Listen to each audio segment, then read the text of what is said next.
here. So this week you're revising your preliminary outline for your single point speech. I wanted to make a video to help you do the best job that you can on preparing the final outline. I know that it can be really difficult getting started, understanding what certain professors are looking for in certain assignments, so I'm actually going to walk you through an example that would be in addition to the template that you can find with the assignment under modules.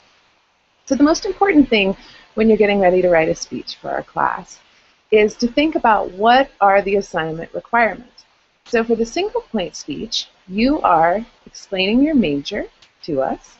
You are telling us why you picked that major, beyond what we did in the first impromptu speech. And you're also telling us how you plan to use your degree after you graduate in your future career or profession. Now, a little aside here, many of you are undecided, and I greatly encourage that for incoming freshmen and sometimes even sophomores. It's much better to stay undecided than to pick a major that you don't like and waste a lot of time and money. If that's the case for you, you can either A, talk to us about being undecided and what that means, how the program works, when you have to decide. Maybe use that to build off of why you picked to be undecided. And you can still talk about what your future goals and ideas are.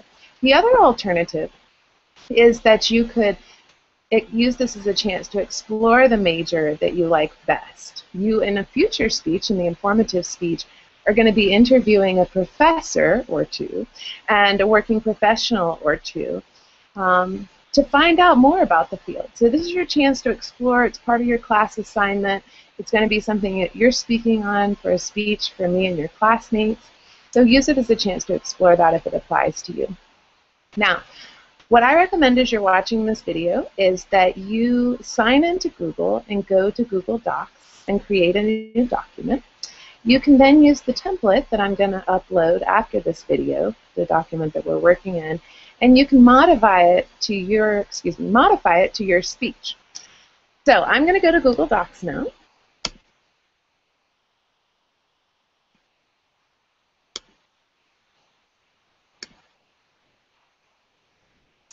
Whoa.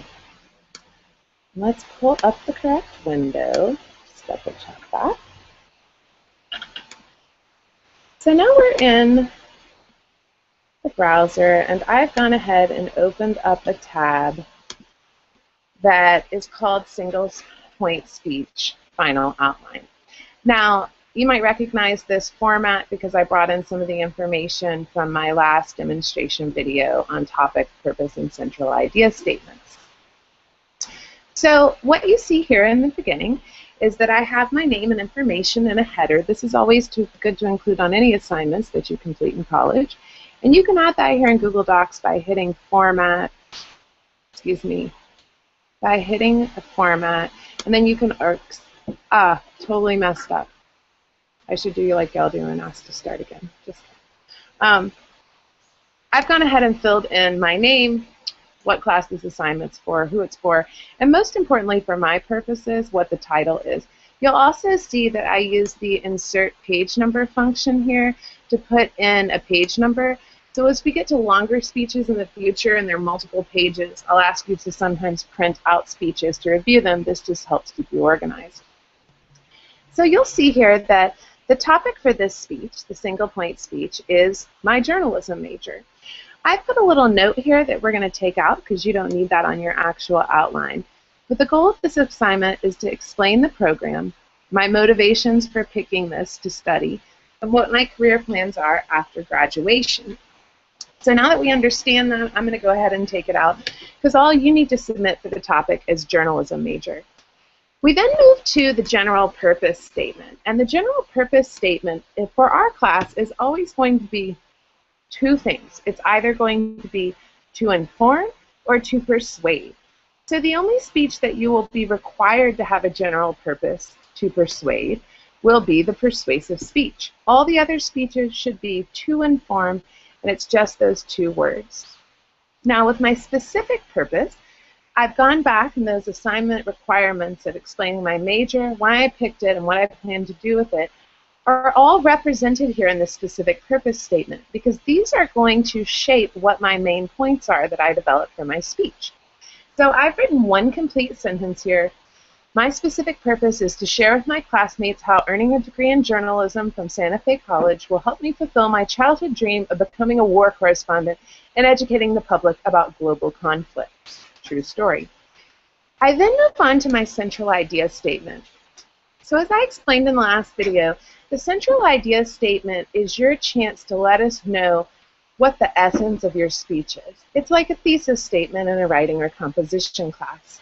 It should go beyond the specific purpose of stating the obvious of what your main points are and start to reveal more themes within your speech. So what I've written here, one complete sentence, with a good education, proper training, and a little luck, I will accomplish my goal of becoming a foreign war correspondent for a broadcast cable network.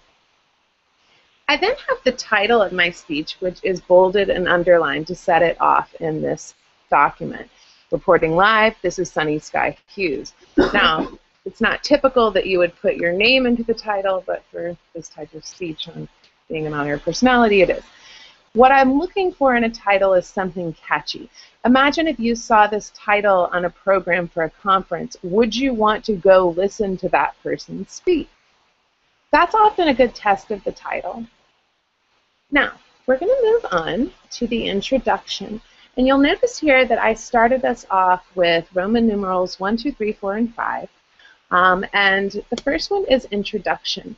Now, for Roman numeral 1 introduction, you're just going to write introduction. You're then going to begin outlining. And there's certain things that we always look for in the introduction of a speech.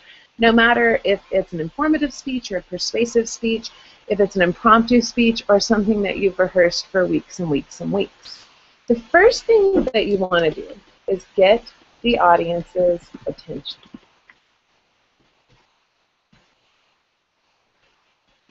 You also want to introduce your topic. You can alternately think of this as revealing your central idea. Because remember, although this part up here is required for your speech outline, you're not going to be reading those off to your audience. So you want to make sure that in the introduction, they know what your central idea is. It's important in the introduction of the speech that you establish your credibility. Why you on this topic? Why should we listen to you? Even if this is your first class of your first semester of your first year of college, you still have some background that shaped your life and influenced you. We want to know about that. We want to know if you are going into health sciences and you're acing your biology class. These are things that lend credibility to your speech. As I like to mention to you often, the audience is selfish. The audience only thinks about themselves. We get so nervous and worry about what the audience will think of us, but most of your audience members are thinking, when's lunch? So you need to make a big show of letting the audience know why they should care. So I imagine many of you are not journalism majors. What's in it for you? Why should you even listen to this speech? Also in the introduction, you want to preview your main points. The cliche applies here. Tell them what you're going to tell them, and then tell them what you told them. People actually have a relatively short attention span, and this is a very effective exercise. It creates a rhythm and cadence and reinforcement of your main points in your speech. Now we're going to come back to the introduction, but between each of these main points, you're going to want to have a transition statement. This transition statement is going to move us from one section of the outline to the other. Each of these transition statements are going to be one sentence. So sometimes a transition statement can be a signpost. For example, now that I've told you about my major and why I picked it,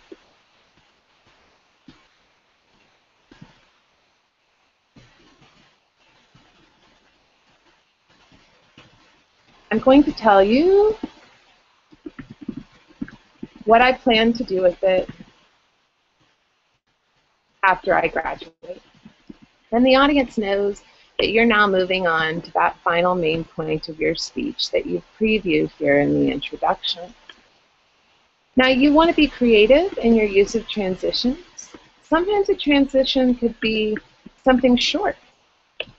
It's just meant to fill those awkward pauses between the points of a speech and create better flow. This is much like if you're writing an essay for your composition class, you try to transition between paragraphs so they're not abrupt. Now, you can actually throw a transition in at any point in your speech where you realize it's a little disjointed and it doesn't flow as well as you'd like. Just go ahead and label them as I have done here. They're not part of the outline and they're italicized. So let's talk more about this introduction and how you achieve each of these goals in the introduction. So the first thing I recommend is to think about getting the audience's attention. Getting the audience's attention can often be done very effectively as part of establishing your credibility or relating to the audience. So let's imagine for my audience analysis question, I asked my classmates, how many of you watch an evening news broadcast at least once a week? So I would start out in the introduction by relating to the audience and getting their attention. I might start with something like, in America, 20% of respondents to a Pew poll reported that they watched a television news broadcast at least once per week. And of course, I'd want to put a citation, if that's not common knowledge, and to my bibliography where I'm going to list that Pew poll. I recommend you do that as you go so that you don't get behind and get caught up in academic integrity issues. So that's not actually relating to the audience. Now I want to relate this to my specific audience, my classmates. I did a poll of our class and found that just one of you out of 20 watch the news, watch a television news broadcast at least once per week. That's 5%, way below the national average. Just like with the Pew poll, you want to put a citation into our poll.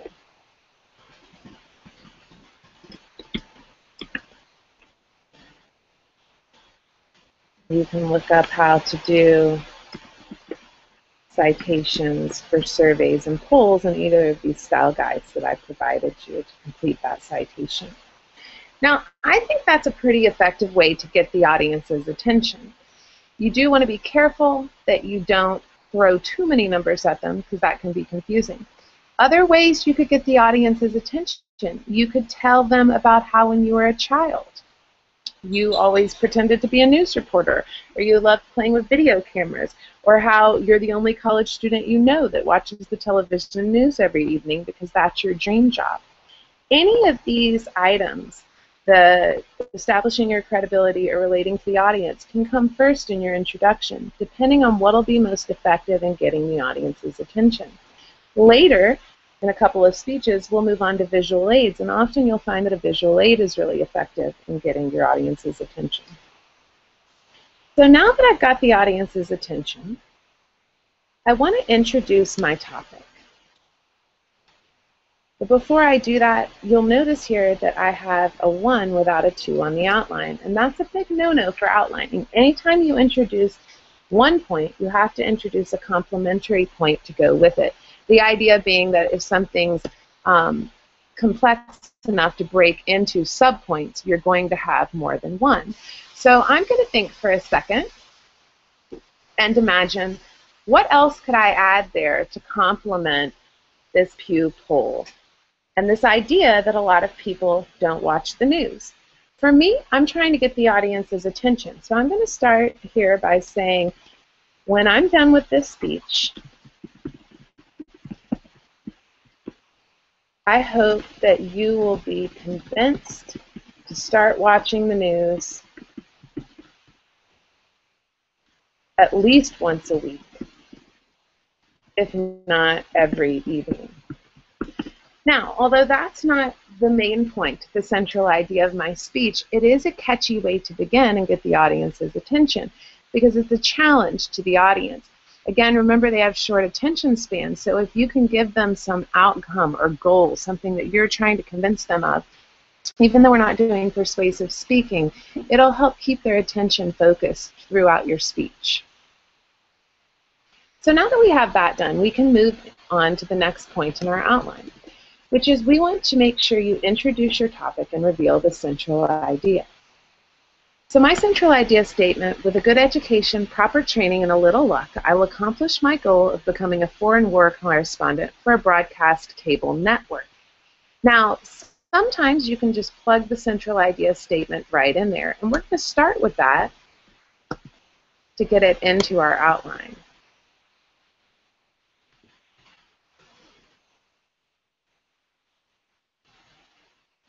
And with the flow of this one, it seems to make sense that we would connect these last two statements. So when I'm done with the speech, I hope that you'll be convinced to start watching the news at least once a week, if not every evening.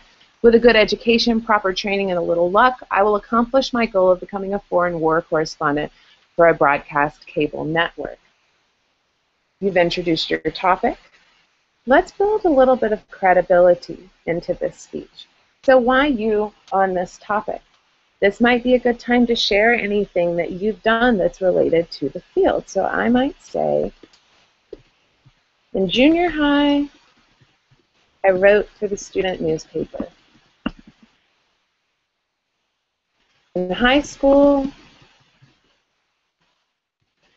I produced my own community news program that was hosted on YouTube.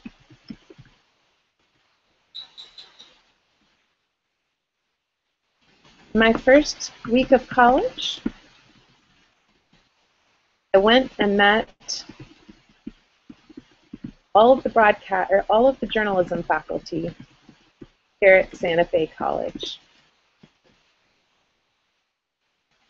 We'll pause there for a second, but see how that starts to build your credibility. The audience doesn't think, oh, hey, they just thought of this speech, or major rather, yesterday, and they have no experience with it. You're looking for some experience, even if it's just that you did a lot of research into this topic. So now our speech flows better. With a good education, proper training, and a little luck, I will accomplish my goal of becoming a foreign war correspondent for a broadcast cable network. In junior high, I wrote for the student newspaper. In high school, I produced my own community news program that was hosted on YouTube. In my first week of college, I went and met all of the journalism faculty here at Santa Fe College. And let's make a little connection there. This would actually be a good point for a transition if you didn't want to include it. But I'm just going to put it as one of my outline points. I will not give up, or I will not stop pursuing my dreams. And I will chase them all the way to the top. CNN, MSNBC, Fox News, here I come. So now we've talked about your credibility and linked that to your goal. We've also already related the topic to the audience. So what's left to do now is we want to preview your main points. This is where we let the audience know what's going to happen in this speech. Today, I will tell you what is involved in obtaining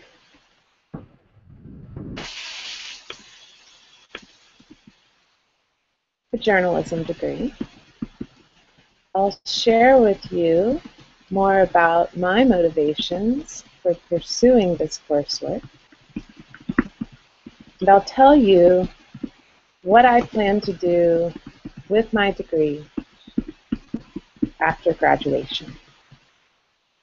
So we previewed the main points.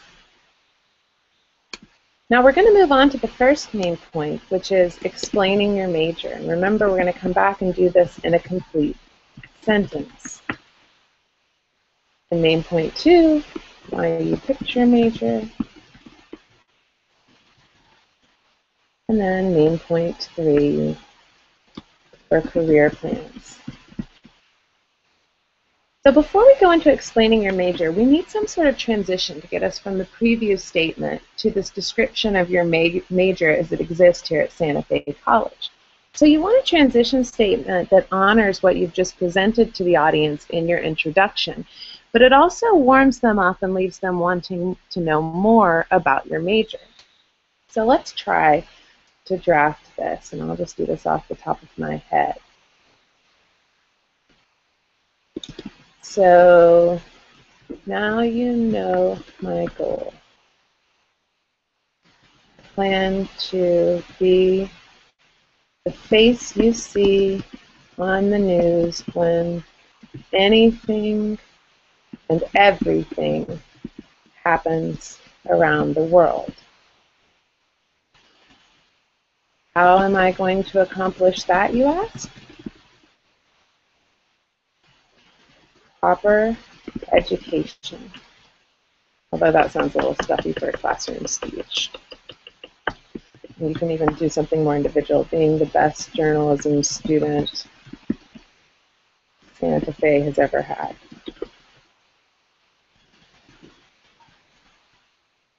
And then we're going to move on to explaining the major. Now, to do this for this speech, what I want you to do is find online materials for the major or the program from Santa Fe College. I've actually gone ahead here and pulled up the advisement track for journalism. It has in there the transfer requirements for UF, and it lists all of the classes that you're going to take or that you could possibly take as electives for the journalism program. So a lot of these are going to be core curriculum classes, but what we're looking for are these communication credits, right? We're looking to see that it requires 9 hours specifically of communication credits. And so these are the courses here that you can choose from for that. So first, you're going to need to get a good understanding. We see that it's a 2-year general liberal arts degree. It's designed to be transferred into a bachelor's level degree program such as the one at UF. And so it's a start. And so we want to make sure that we acknowledge that this communications track is 9 hours. It supplements your core curriculum, and it's meant to get you started. Now, if you wanted to go above and beyond, you could look up the graduation requirements for journalism at UF and add that into this section of your speech. The important thing here is for this second point, your first main point, you write one and only one complete sentence that explains your major. So let's give that a try. The journalism track at Santa Fe College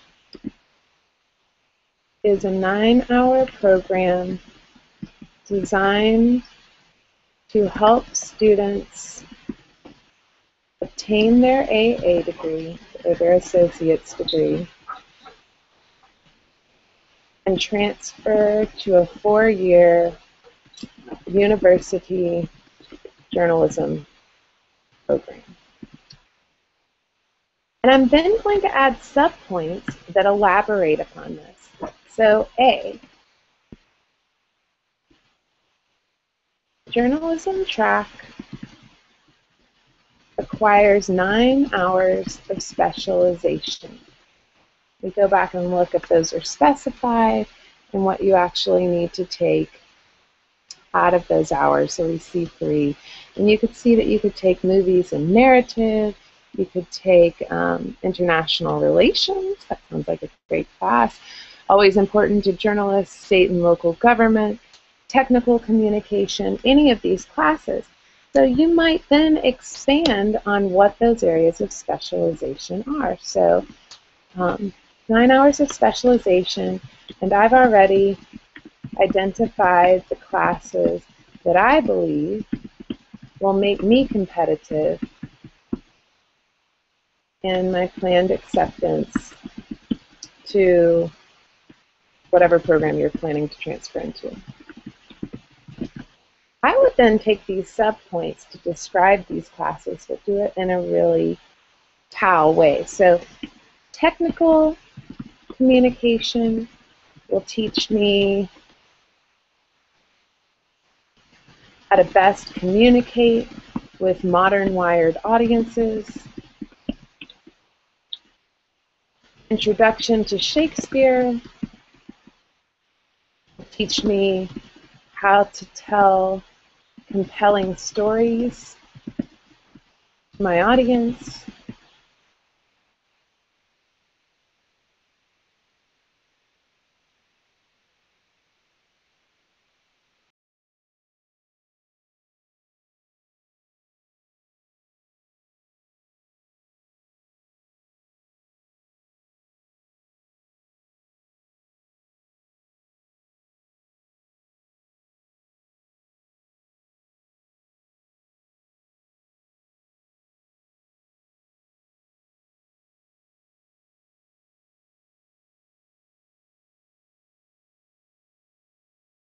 I will transfer to UF and pursue a 4-year bachelor's degree in journalism or in public relations or whatever you plan to obtain. Now, whenever we put in here that it's a 9-hour program, we need to know where you got this information. So I'm going to say Santa Fe College Journalism Advisement Track. We're going to want you to provide a link in your bibliography to this web page. So that's going to become another element that you need to go back and complete when you're done. Will often require the author, which would be the College of Liberal Arts, I suppose in this case, as well as the URL where it's available at, and the date last visited. This will, of course, depend upon whether you're using APA or MLA style, so be sure to use those links to check those out. So after I've done this, I'm going to go ahead and expand with subpoints on what the UF degree program requires. So we could say at UF, I will continue my coursework with an emphasis in broadcast journalism. UF is one of the toughest journalism schools to be accepted to. So I plan to keep a perfect 4.0 here at Santa Fe and get lots of experience writing and reporting through local media outlets. And finally, if there's anything remarkable about the program that I might want to mention, now's a good time, such as at UF, you have to take the writing entrance exam for the journalism major. I've already begun to study for this daunting task. Now, we've explained what's involved in our education. Now it's time to move on to why you picked your major. So you, again, want one sentence for this main point that explains to us in one kind of a mini central idea statement why you picked your major. You're then going to elaborate upon that with subpoints as I've done in this first main point. Important points to remember, all of these main points need to be one complete sentence. Anytime that you have one subpoint, you need to have a complementary subpoint. Now, we're going to skip ahead to the conclusion. And there's a few things that you want to do in the conclusion. The first thing that you want to do is you want to summarize your main points in a complete sentence where you remind the audience, "Today I've told you about my major, how to get an AA in journalism, how to turn that into a degree, turn that into a job working in the field." You also want to reinforce your central idea. Not stated exactly, but rewrite another sentence that presents it to us in a different but familiar way. Finally, you want to leave us with something memorable. This is up to you. A lot of students choose quotes. Sometimes that can become redundant in classroom speeches. It can be more effective online. You could go back to that original statistic. You could talk directly to your audience and say, now, after you've heard about my exciting career as a foreign war correspondent, how many of you could tell me that you'll try to watch the news one night this week? Again, revisiting that challenge you introduced to them in the beginning. Again, all of these conclusion points need to be one complete sentence. But the conclusion point, like the introduction point, can just have that one word that's not a complete sentence. Finally, when I'm done, I'm going to rehearse my entire speech, read it out loud as accurately as possible to how I will present it in the classroom, and I'm going to put a note on what my time was there.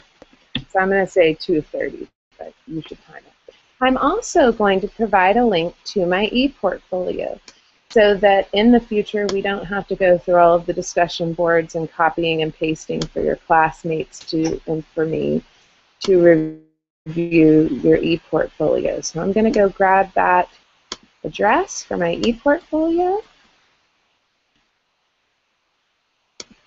and I'm going to put that in here. I'm then going to go through the bibliography and either in MLA or APA style, depending on what's most commonly used in your field. Remember, you can always Google that. I'm going to complete these citations, making sure anytime that I use information that's not common knowledge, I'm going to provide a citation to that bibliography.